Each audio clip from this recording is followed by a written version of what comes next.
হচ্ছে একটা cyclic event, menstrual cycle একটা সাইক্লিক ইভেন্ট যেটার ইন্টারভাল হচ্ছে 28 বা 29 ডেজ, তাই তো 28 ডেজই ধরো এভারেজ, একটা 9ও হচ্ছে। তাহলে এটা একটা সাইক্লিক ইভেন্ট যেখানে কি হচ্ছে ফিমেলের ক্ষেত্রে কি হয়, পিউবার্টির পরে যে সাইকেলে সেকেন্ডারি ওসাইট রিলিজ হচ্ছে, এটা একটা 28 days cyclic event.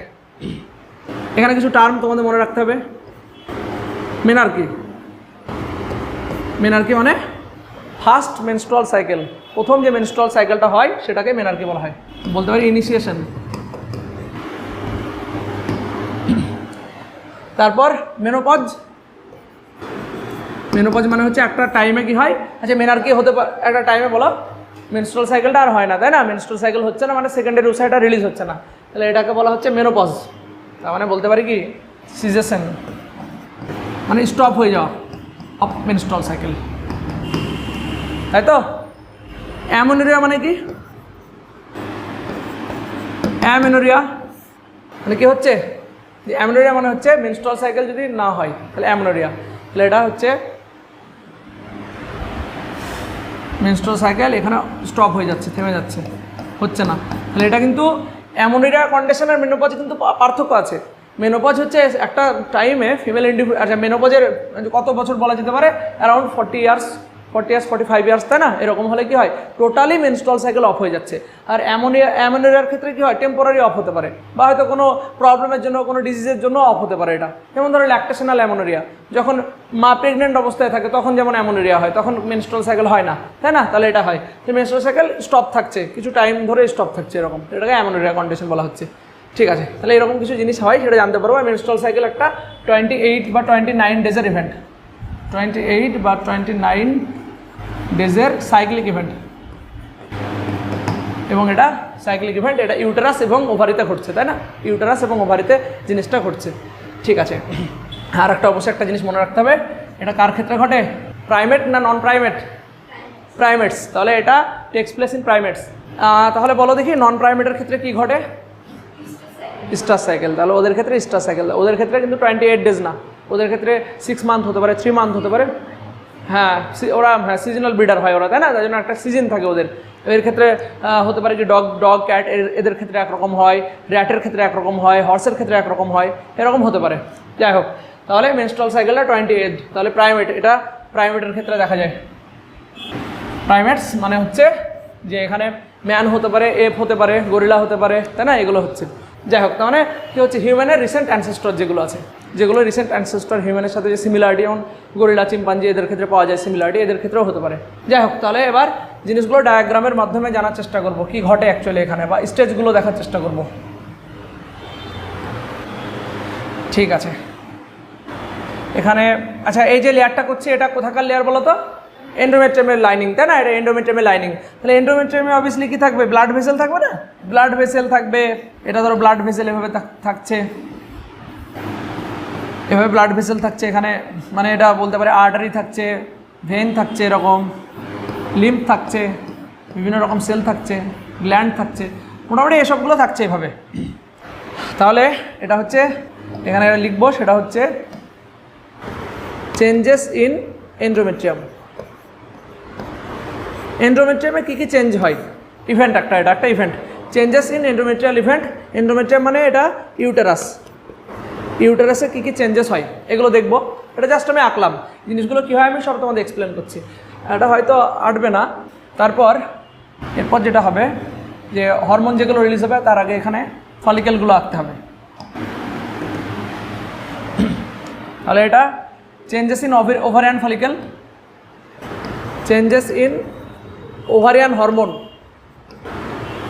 Ovarian hormone. আর একদম উপরে স্পেস খুব কম আছে, তবুও আমি আঁকার চেষ্টা করছি।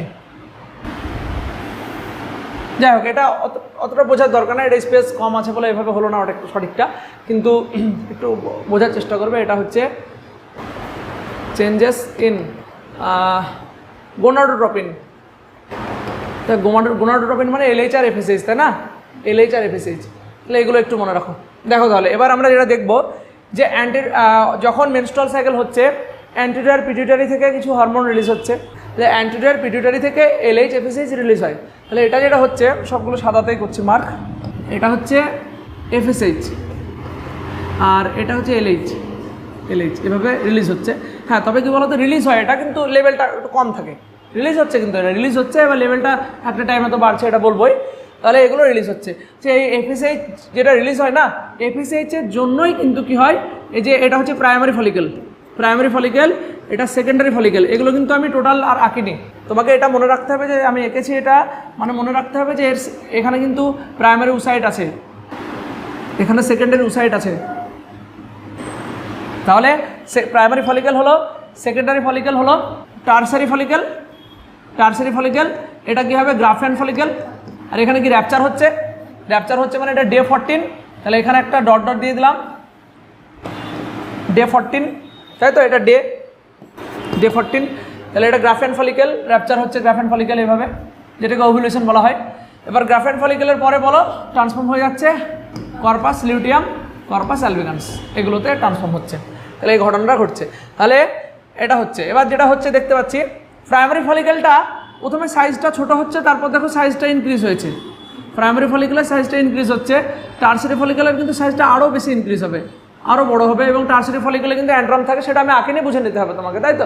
তাহলে এখানে সাইজটা ইনক্রিজ হচ্ছে, কেন হচ্ছে বলো তো, FSH করছে সাইজটা ইনক্রিজ, FSH এর প্রভাবে কী হচ্ছে সাইজটা আস্তে আস্তে ইনক্রিজ হচ্ছে, আরও বড় সাইজ হলো গ্রাফেন ফলিকেল, আরও বড় সাইজ ইনক্রিজ হলো।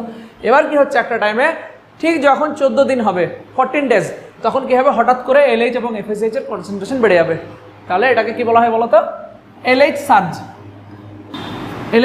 তাহলে LH সার্জ কি, মেনস্ট্রুয়াল সাইকেলের 14 ডেজে LH এর কনসেন্ট্রেশনের মানে বেড়ে যাচ্ছে হঠাৎ করে, তাহলে একটা পিকের মতো দেখতে পাচ্ছি, একটা হঠাৎ করে অনেক গুণ কনসেন্ট্রেশন বেড়ে যায়, এটাকে LH সার্জ বলা হয়। যদি LH সার্জ না হতো তাহলে ওভুলেশন হতো না, গ্রাফেন ফলিকেল র্যাপচার হতো না, তাহলে তাই না, এটাকে LH সার্জ বলা হয়। ঠিক আছে, যে LH এর দেখো কনসেন্ট্রেশন আবার কমে যাচ্ছে, FSH এর কনসেন্ট্রেশন আবার কমে যাচ্ছে, এরকম ঘটনা ঘটছে। যাই হোক, এইভাবে এখানে যেটা হলো ওভুলেশনটা হচ্ছে, এবং ওভুলেশন হওয়ার ফলে কর্পাস লিউটিয়াম, কর্পাস অ্যালবিকান্স এগুলো সব তৈরি হচ্ছে। তারপর ডিজেনারেট হয়ে যাবে, যে পরের সাইকেলটা শুরু হবে না এইভাবে এরপর থেকে, তাহলে এটা 28 ডেজ সাইকেল। আচ্ছা, এখানে লিখেই নি একবার সাইকেলটা, তাহলে এখানে ডে 1 থেকে ডে 3 বা 4, ডে 1 থেকে ডে 3-4 এটাকে বলা হয় মেনস্ট্রুয়াল ফেজ।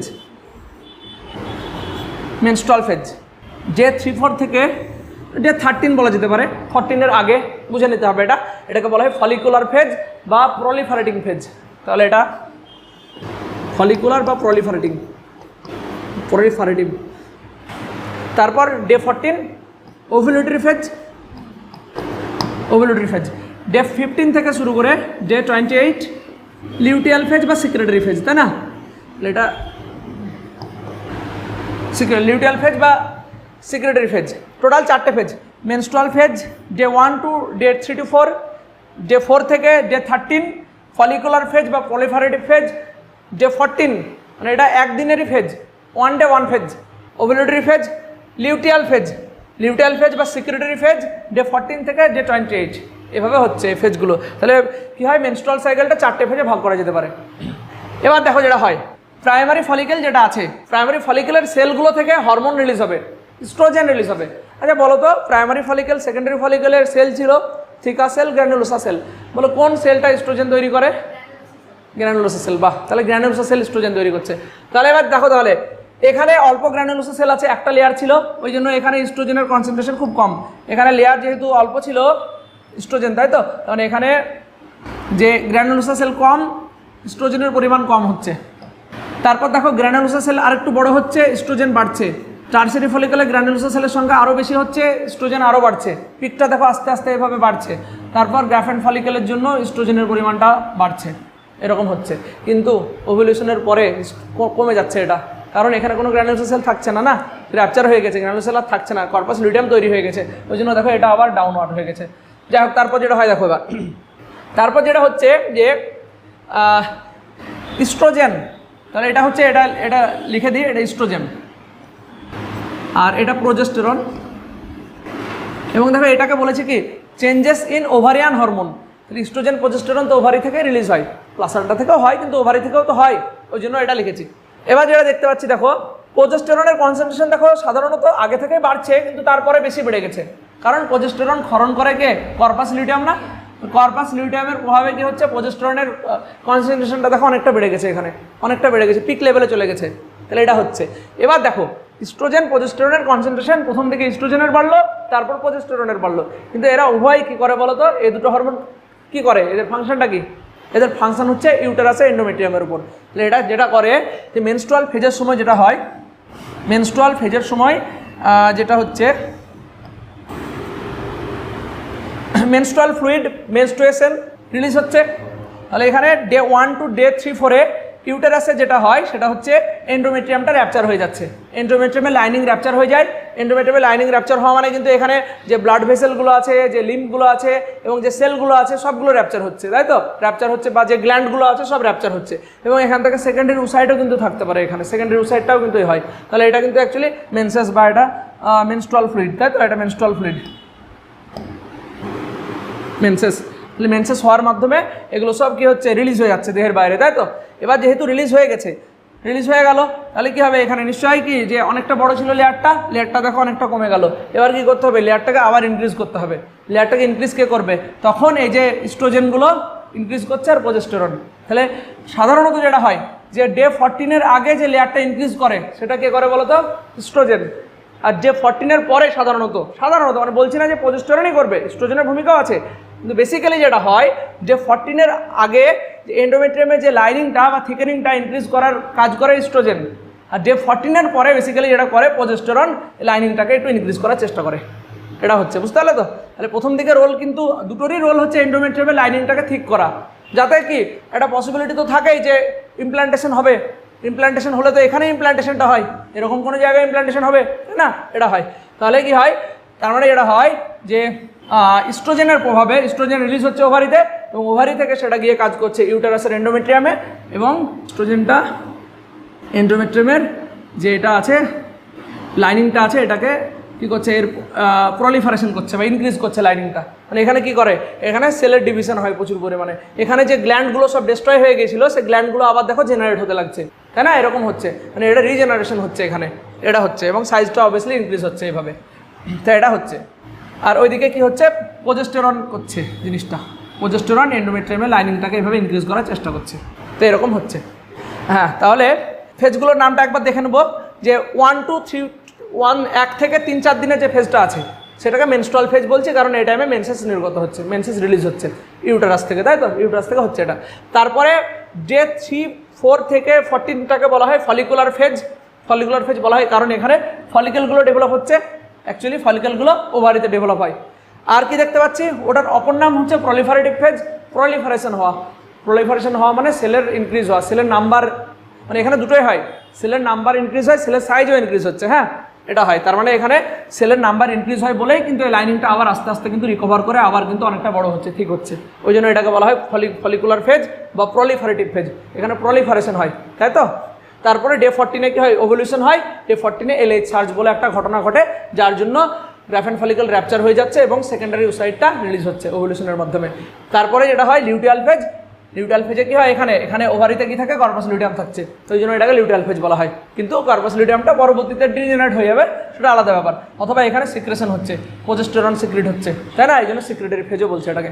তাহলে এইসব ঘটনাগুলো হচ্ছে 28 ডেজের একটা ঘটনা এভাবে চলছে, ঠিক আছে? তাহলে জিনিসটা বুঝতে পারলে তো? কার প্রভাবে কি হচ্ছে এটা মনে রাখতে হবে। কি হচ্ছে এখানে LH FSH এর প্রভাবে কি হচ্ছে? নর্মালি এই যে ফলিকেলগুলো আছে সেগুলো ডেভেলপ হলো, ফলিকেলগুলো, সেখান থেকে আবার হরমোন রিলিজ হচ্ছে, সেই হরমোনগুলো গিয়ে আবার ইউটেরাসে গিয়ে কাজ করছে। এইভাবে একটা লিঙ্ক আছে সবার সাথে, তাই না? সবার সাথে একটা লিঙ্ক আছে, এইভাবে ঘটনাটা চলছে। তাহলে এটা একটু মনে রাখবা, ঠিক আছে? এবার এনসিআরটিটা ঠিক আছে, দেখো এটা।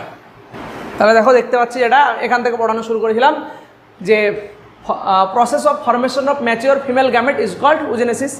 তাহলে এখানে ম্যাচিওর ফিমেল গ্যামেট, তাই তো? মানে এখানে কার কথা বলছে? ম্যাচিওর ফিমেল গ্যামেট বলতে অ্যাকচুয়ালি সেকেন্ডারি উসাইড বলতে পারি, তাই না? সেকেন্ডারি উসাইড, বা যদি এটা ফার্টিলাইজড হয় বা এখানে স্পার্ম এন্ট্রি করে তাহলে এটা ওভমের কথাও বলতে পারি, তাই না? তাহলে এটা হচ্ছে, তাহলে এটা যাই হোক না কেন ফিমেল গ্যামেট হচ্ছে, এটা হ্যাপ্লয়েড হচ্ছে oogenesis, which is markedly different from spermatogenesis. দেখো স্পারমাটোজেনেসিস ওজেনেসিসের অনেক ডিফারেন্স আছে, গতদিনও বলছিলাম, তাই না? অনেকগুলো ডিফারেন্স আছে। কী কী বলেছিলাম বলো তো দেখি একটা? যে স্পারমাটোজেনেসিসে কী হয়, যে স্পারমাটোগোনিয়া থেকে 4টে সেল ডেভেলপ হয় এবং 4টে সেলে হচ্ছে ইকুয়ালি সাইজ ইকুয়াল হয়, শেপ ইকুয়াল হয়, কিন্তু এখানে তো তা হলো না। এটা হলো স্পারমাটোজেনেসিসে কোনো অ্যারেস্ট ছিল, কোনো মিওসিস 1-এ কোনো অ্যারেস্ট নাই, কোনো অ্যারেস্ট নাই। এখানে কিন্তু অনেকগুলো অ্যারেস্ট আছে, আর এখানে পিউবার্টির পর হয়। হ্যাঁ, আর এটা ফিটাল স্টেজ থেকে হচ্ছে, তো এখানেই দিয়েছে এটা হচ্ছে ফিটাল স্টেজ থেকে এটা হচ্ছে, তাই তো? তাহলে এটা initiated during the embryonic development stage, এখান থেকে হচ্ছে এটা। কিন্তু ওটা কী হচ্ছে, পিউবার্টির পর থেকে শুরু হয় ওটা, তাই তো? আর ওটা টাইমের ইন্টারভালটা খুবই কম হয়, এখানে অনেকটা বেশি হয়। এরকম আরও অনেক ডিফারেন্স হয়তো হতে পারে, টেস্টিসে ঘটে, ওভারিতে ঘটে, এটা তো বেসিক একটা জিনিস, তাই তো? যাই হোক না কেন, তাহলে oogenesis initiated during embryonic development stage, এটা কিন্তু নিটে কোশ্চেন এসেছিল খুব রিসেন্ট, যে কবে এটাই হয়েছিল, ডিউরিং এমব্রায়োনিক ডেভেলপমেন্ট স্টেজেই কিন্তু ওজেনেসিসটা শুরু হচ্ছে। ওখানে কি বললাম, যে কিছু couple of million of gamete mother sell, যেটা উগোনিয়া, ওগুলো তৈরি হচ্ছে, তাই তো? কিন্তু পরবর্তীতে আর তৈরি হবে না, এবং আমি এটাকে 4 মিলিয়ন বললাম, অ্যারাউন্ড 4 মিলিয়ন ধরে রাখতে পারো। যে এটা হলো, তারপরে কিন্তু আর উগোনিয়া তৈরি হবে না, বার্থের পরে কোনো উগোনিয়া তৈরি হবে না, এবং বার্থ যখন হয় তখন কিন্তু তৈরি হবে প্রাইমারি ওসাইটগুলো অ্যাকচুয়ালি নির্গত হয় সব, ওভারিতে ওগুলোই সব থাকছে। এবার কি হয়, oogonia start division and enter into prophase 1, মানে মিওসিস অ্যারেস্ট থেকে যে বললাম টেম্পোরারি অ্যারেস্ট হয় at the stage called primary oocyte, মানে এটা বলতে চাই প্রাইমারি ওসাইটটা কিন্তু প্রোফেজ 1-এ অ্যারেস্ট হয়ে যাচ্ছে। প্রাইমারি ওসাইটটা চেষ্টা করছে যে সেকেন্ডারি ওসাইট করবে, কিন্তু এটা অ্যারেস্ট হয়ে যায়। এটা কিন্তু যে এমব্রায়োনিক লাইফে যখন থাকে তখনই কিন্তু অ্যারেস্টটা হয়ে যায়, অনেক দিন অ্যারেস্ট হিসেবে থাকে, কয়েক বছর, প্রায় 10-12 বছর অ্যারেস্ট হিসেবে থাকতে পারে। এবার দেখো, each primary oocyte then get surrounded by a layer of granulosa cell. তাহলে কি দেখেছিলাম, প্রাইমারি ওসাইট ছিল, বাইরে গ্র্যানুলোসা সেল, এরকম আমরা দেখেছিলাম। ঠিক আছে, large number of follicle degenerate during the phase birth two puberty, birth থেকে পিউবার্টিতে এরকম ফলিকলগুলো প্রচুর ডিজেনারেট, অ্যাট্রিসিয়া বললে, ফলিকুলার অ্যাট্রিসিয়া হয় এটা, বুঝলে? প্রচুর ধ্বংস হয়ে যাচ্ছে, যে লাস্টে কি, লাস্টে বাচ্চা কতটা, 60,000 থেকে 80,000, 60K to 80K primary follicle in each ovary, এগুলো বেঁচে থাকছে, তাই তো? এরকম হয়। তারপর দেখো, the primary follicle get surrounded by more layer, granulosa সেলের আরও লেয়ার, কারণ আরও বেশি ইস্ট্রোজেন তৈরি করতে হবে, and new theca cell are called secondary follicle. তাহলে সেকেন্ডারি ফলিকলে আমরা এরকম করেছিলাম যে গ্র্যানুলোসা সেলের এরকম লেয়ার ছিল, কিন্তু এর বাইরেও আমরা আরেকটা এরকম লেয়ার আমরা তৈরি করেছিলাম, এটাকে আমরা বলেছিলাম থিকা সেল, তাই তো? থিকা সেল ছিল। ঠিক আছে, the secondary follicle soon transform into tertiary follicle, এবং টারসারি ফলিকলে কী হবে, এখানে অ্যান্ট্রাম তৈরি হবে, তাহলে টারসারি ফলিকল তৈরি হলো, এবং ফ্লুইড ফিল ক্যাভিটি অ্যান্ট্রাম তৈরি হচ্ছে এখানে, যেটা বললাম। থিকা লেয়ার অর্গানাইজড ইন্টু, কি থিকা লেয়ারের এখানে আবার ডিভিশন হয়ে যাচ্ছে, দেখি ইনার থিকা ইন্টারনা আর আউটার থিকা এক্সটার্না। টারসিয়াল ফলিকলে কিন্তু আমরা এটা দেখলাম। It is important to draw your attention that it is at this stage that the primary oocyte within the tertiary follicle grow in size and complete its part meiotic division, মানে এটা যেটা বলতে আছে যে টারসারি ফলিকলেই কিন্তু যেটা হয়, প্রাইমারি ওসাইটটা সেকেন্ডারি ওসাইটে কনভার্ট হয়, এবং কি হয়, মিওসিস 1টা কমপ্লিট করে, তাই তো? মিওসিস অ্যারেস্টটা কেটে যাচ্ছে, এখানে কমপ্লিট হচ্ছে, কারণ আমি কি বলেছিলাম ওই টাইমে FSH হরমোনের একটা রোল ছিল, তাই না? এটা রোল ছিল একটা। এবার আচ্ছা, এবার কি হয়, যখন হয় সেকেন্ডারি ওসাইট যখন তৈরি হয়, তখন একটা ছোট্ট পোলার বডি তৈরি হয়, ফার্স্ট পোলার বডি। তাহলে এখানে বলে দিয়েছে যে ইট ইজ, তাহলে follicle grow in size and complete is first meiotic division. It is an unequal division resulting in the formation of a large haploid secondary oocyte, বড় হয়, অ্যান্ড টাইনি, মানে ছোট্ট, তাই না? ফার্স্ট পোলার বডি এরকম তৈরি হচ্ছে, এটা আমরা দেখলাম। তারপর যেটা দেখব, যে সেকেন্ডারি ওসাইট যেটা হচ্ছে, হ্যাঁ, সেকেন্ডারি ওসাইটে retain bulk of the nutrient rich cytoplasm. তার মানে কি দেখতে পাচ্ছি, সেকেন্ডারি ওসাইটটার সাইজটা অনেক বড় হচ্ছে, এবং বেশিরভাগ সাইটোপ্লাজম ও নিয়ে নিচ্ছে, বাল্ক মানে প্রচুর পরিমাণে। আর আরেকটা কি, আরেকটা দেখছিলাম ছোট্ট একটা সেল, ও কিন্তু সাইটোপ্লাজম পায়নি, নিউক্লিয়াস পাচ্ছে, ঠিক আছে, কিন্তু সাইটোপ্লাজম পাচ্ছে না, তাই তো? ঠিক আছে, এবং of the primary oocyte, can you think এটা কেন হয়? কারণ পরবর্তী ডেভেলপমেন্ট যখন হবে তখন তো এর মাধ্যমেই তো এই যে নিউট্রিয়েন্টগুলো আছে এগুলোই তো পরবর্তী ডেভেলপমেন্টে হেল্প করবে। মরুলা, ব্লাস্টুলা, গ্যাস্টুলা, এগুলো যখন হবে না, সবগুলো কিন্তু কি বলতো, ওই এই যে এই সেলটা আছে না, এই সেলের মাধ্যমে ডিভিশনগুলো হবে, বুঝলে? কারণ এটা যদি একটা হয়, বুঝতে পারছো, এটা যখন ডেভেলপমেন্ট পড়াবো এটা বলে দেবো। ক্লিভেজ হতে গেলে যে নিউট্রিশনগুলো দরকার হয় সেগুলো কিন্তু এই যে সাইটোপ্লাজম আছে, সাইটোপ্লাজম প্রোভাইড করছে, হয়ে গেলো তো এটা? ঠিক আছে, এটা দেখবো আমরা। তারপর কি বললাম, পোলার বডিগুলো তৈরি হয়, সেগুলো তো ডিজেনারেট হয়ে যায়, পরবর্তীতে ডিজেনারেট হয়ে যায়, হ্যাঁ, ডিভিশন হয়ে যায়, ডিভিশন হয়ে তারপর ওগুলো ধ্বংস হয়ে যাবে, ওর কোনো কাজ নেই। ঠিক আছে, the tertiary follicle changes into Graafian follicle, তাই তো? গ্রাফিয়ান ফলিকলে চেঞ্জ হয়। The secondary oocyte forms a new membrane কোথায়? গ্রাফেন ফলিকলের ভেতরে, সেকেন্ডারি ওসাইটের বাইরে, জেডপি জোনা পেলিসুটা একটা acellular layer. The Graafian follicle the Graafian follicle now rupture, 14 দিনে এটা হচ্ছে, র্যাপচার হয়ে যাচ্ছে। রিলিজ দি সেকেন্ডারি ওসাইট, যেটা ওভাম বলছি, from the ovary by the process of ovulation. তাহলে ওভলিউশনটা হচ্ছে। এবার এখানে কি বলছে দেখি, এটা হচ্ছে can you identify major difference between sperm, এটা তো বললামই, পার্থক্যটা কী কী হয়, এবং এখানে ডায়াগ্রাম দিয়ে দিয়েছে ওজেনেসিসে কী কী হয়। এই ডায়াগ্রামগুলো আমরা এঁকেছি যদিও, এই ডায়াগ্রামগুলো দিয়ে দিয়েছে, এগুলো একটু মনে রাখতে হবে, কারণ ডায়াগ্রাম থেকে ডাইরেক্ট তোমরা কোশ্চেন পাবে, এরকম দিয়েছে। যাই হোক, এবার মেনস্ট্রুয়াল সাইকেলটা দেখে নেবো। ফার্স্ট মেনস্ট্রুয়াল সাইকেল যখন শুরু হয় এটাকে কি বলে? মেনার্কি বলা হচ্ছে, তাই তো? এটাকে বলা হচ্ছে মেনার্কি বলা হচ্ছে। হিউম্যানের মেনস্ট্রুয়াল সাইকেল ইভেন্টটা 29 ডেজের ইন্টারভাল, এটাকে বলা হয় মেনস্ট্রুয়াল সাইকেল, তাই তো? মেনস্ট্রুয়াল সাইকেলে কি হয়? একটা ওভাম বলবো না, একটা সেকেন্ডারি ওসাইট বলবো। সেকেন্ডারি ওসাইট রিলিজ হচ্ছে মিডিল মানে কি 14 দিনে, 28 ডেজের মিডিলে 14 দিনে একটা করে এভাবে রিলিজ হচ্ছে। এইগুলো তো দেখলামই জিনিসটা টোটাল কীভাবে কী হচ্ছে, এগুলো বললাম নিশ্চয়ই। FSH এর প্রভাবে কী হয়, LH এর প্রভাবে কী হয়, এগুলো সব বললাম। তাহলে এগুলো আর বলছি না, একেও দিলাম। লাইনিংটা কীভাবে ইনক্রিজ হচ্ছে, গ্ল্যান্ডগুলো বাড়ছে, সব আমরা দেখলাম। তাহলে একবার এটা দেখে নেবো কী বলতে চাইছে। The major event of menstrual cycle ফিগারে দিয়ে দিয়েছে। প্রথমে মেনস্ট্রুয়াল ফেজ, যা ডিউরেশন 3 to 5 ডেজ। এখানে কি মেনস্ট্রুয়াল ফ্লো রিলিজ হচ্ছে, ব্লাড রিলিজ হয়, কিছু সেল রিলিজ হয়।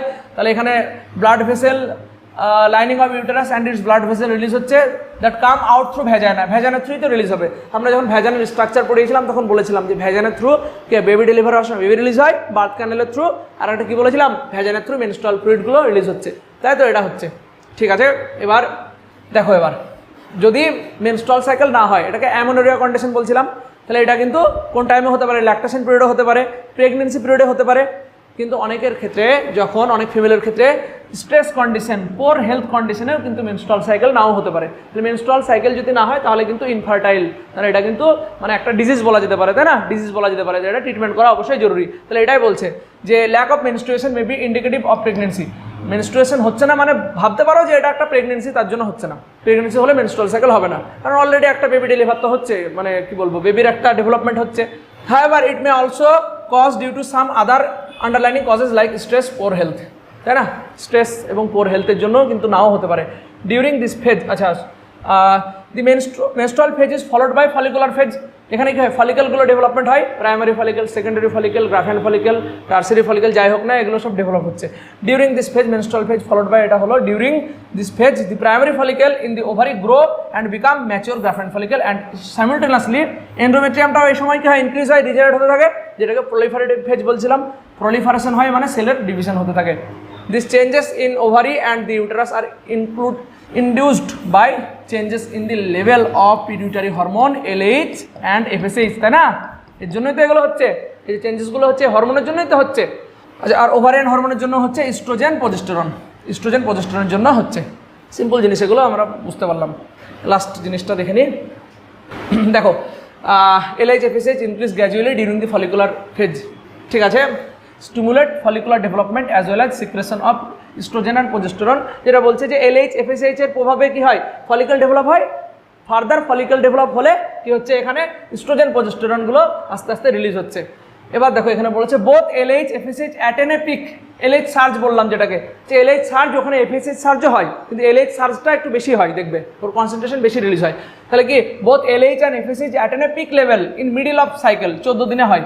Rapid secretion of LH leading to its maximum level during mid cycle called LH surge induce rupture of graphene follicle thereby release of ovum। তাহলে প্রচুর পরিমাণে LH যখন concentration বেড়ে যাচ্ছে, LH সার্জ হচ্ছে, তখন র্যাপচার হয়ে যাচ্ছে, দিয়ে কি হচ্ছে? এখানে ওভামটা রিলিজ হচ্ছে, এটাকে আমরা ওভুলেশন বলছি। এটা মিডলে হচ্ছে, মানে ডে 14-এ হচ্ছে এটা, তাই না? ঠিক আছে। দি ওভুলেশন ফেজ, একদিনের phase, is followed by luteal phase, তাই না? বা secretory phase, during which remaining part of Graafian follicle transform into corpus luteum. এটা কর্পাস লুটিয়ামে পরিবর্তন হচ্ছে। Corpus luteum secretes large amount of progesterone, বললাম essential for maintenance of endometrium, মানে এন্ডোমেট্রিয়ামটাকে এও কী করছে? বাড়াতে সাহায্য করছে, ইনক্রিজ হচ্ছে। কারণ দেখো, এখানে তো ইমপ্ল্যান্টেশন হতেও পারে, এখানে তো ইমপ্ল্যান্টেশন হয়ে একটা কী বলবো, রোপণও হতে পারে এখানে ভ্রূণের, তাই না? যে ব্লাস্টুলার রোপণও তো হতে পারে। যাই হোক, such an endometrium is necessary for implantation, এটাই বলছে। এন্ডোমেট্রিয়ামে যে লাইনিংটা আস্তে আস্তে বাড়াচ্ছে, এটা ইমপ্ল্যান্টেশনের জন্য জরুরি। কারণ ইউটেরাস তো জানে না যে এখানে ইমপ্ল্যান্টেশন হবে কি হবে না, ও তো ধরেই রেখেছে যে ইমপ্ল্যান্টেশন এখানে হবেই, তাই না? ও তো ধরে রেখেছে যে ও ভাবছে যে কী হয়, যে সেকেন্ডারি ওসাইটে রিলিজ হলো ও ফার্টিলাইজড হবে, ইমপ্ল্যান্টেশন হবে, ওই জন্যই কী করছে লেয়ারটা এইভাবে আস্তে আস্তে ইনক্রিজ করছে। ডিউরিং প্রেগনেন্সিতে এইসব ইভেন্ট হবে হবে না, ওই জন্যই তো মেনস্ট্রুয়াল সাইকেল হবে না। During pregnancy all event of menstrual cycle stop and there is no menstruation. In the absence of fertilization যদি না হয় তাহলে কর্পাস লুটিয়াম ডিগ্রেড হয়ে যাবে, ডিগ্রেড হয়ে যাচ্ছে। This cause disintegration of endometrium, এন্ডোমেট্রিয়ামগুলো আবার কি ভাঙতে লাগবে না, ডিসইন্টিগ্রেশন হয়ে যাচ্ছে, লিডিং টু মেনস্ট্রুয়েশন, আবার মেনস্ট্রুয়েশন শুরু হয়ে যাবে, মেকিং এ নিউ সাইকেল, নতুন সাইকেল আবার শুরু হবে, তাই না? In human being menstrual cycle ceases, মানে কি বলবো, বন্ধ হয়ে যাচ্ছে, স্টপ হয়ে যাচ্ছে অ্যারাউন্ড 50 ইয়ার্স মনে রাখবা, এটা 50 বছর of age, that is called menopause, তাই তো? Cyclic menstruation is an indicative of normal reproductive phase and extend between menarche and menopause. এই বলছে না, মিনার্কি মেনোপজের ভেতরে যে নর্মাল মেনস্ট্রুয়াল সাইকেল হচ্ছে, এটা কিন্তু একটা নর্মাল একটা ইন্ডিকেটিভ ফেজ। মানে কি হয় অনেকের ক্ষেত্রে, তো অনেকের ক্ষেত্রে হয়তো 32 বা 32গুলোও নর্মাল, 26ও নর্মাল, কিন্তু যদি কারোর মেনস্ট্রুয়াল সাইকেলটা 42 ডেজ ইন্টারভালে হয় বা 20 ডেজের ইন্টারভালে হয়, তাহলে কিন্তু একটা অ্যাবনর্মাল কন্ডিশন, এটাই বলতে আছে, বুঝতে পারছো তো? তাহলে এটাই বলতে আছে, তাহলে এটা নিশ্চয়ই বোঝা গেছে। তাহলে একবার ওখানে একবার লাস্ট যাবো, তাহলে এগুলো ভালো করে পড়ে নিতে হবে তোমাদের। তাহলে দেখো একবার লাস্ট দেখে নেবো, যে ওজেনেসিস ফরমেশন অফ ওভাম ইউ হবে, sorry ovum, formation of ovum from oogonia. তাহলে এখানে প্রসেসটা আমরা দেখেছিলাম, এখানে প্রচুর পরিমাণে সংখ্যা ইনক্রিজ হচ্ছিলো, এইখানে একটা ফেজ হয়, বুঝলে? ফেজটাকে কি বলা হয় বলো তো? মাল্টিপ্লিকেশন ফেজ বলা হয় না? মাল্টিপ্লিকেশন মানে সংখ্যা বাড়ে, মনে রাখতে পারো এটা। যাই হোক, তারপরে কি দেখেছিলাম, ফেজটা প্রাইমারি ওসাইট অ্যারেস্টেড থাকলো, প্রাইমারি ওসাইটটা তারপর মিওসিস 2 কমপ্লিট করে সেকেন্ডারি ওসাইট তৈরি করলো, ওভুলেশন হলো, ওভুলেশন হয়ে এইসব জিনিসগুলো ঘটলো। তারপর আচ্ছা এখানে কী হয় বলেছিলাম, অতটা ইম্পর্টেন্ট না। আচ্ছা এই ছবিটা নিশ্চয়ই বোঝা গেছে জিনিসটা টোটালটা, তাহলে এটাও মনে রাখবা। তারপরে এটা দেখলাম যে এখানে সেকেন্ডারি ওসাইটের ফিগারটা দেখলাম, এগুলো সব ক্রোমোজোম এভাবে আছে, এগুলো মোটামুটি দেখলাম যে কী কী সেল আছে না আছে। তারপর মেনস্ট্রুয়াল সাইকেলের এই জিনিসটা দেখলাম। ঠিক আছে, তাহলে জিনিসটা বোঝা গেল তো? ঠিক আছে, তাহলে এটা পড়ে নিও ভালোভাবে।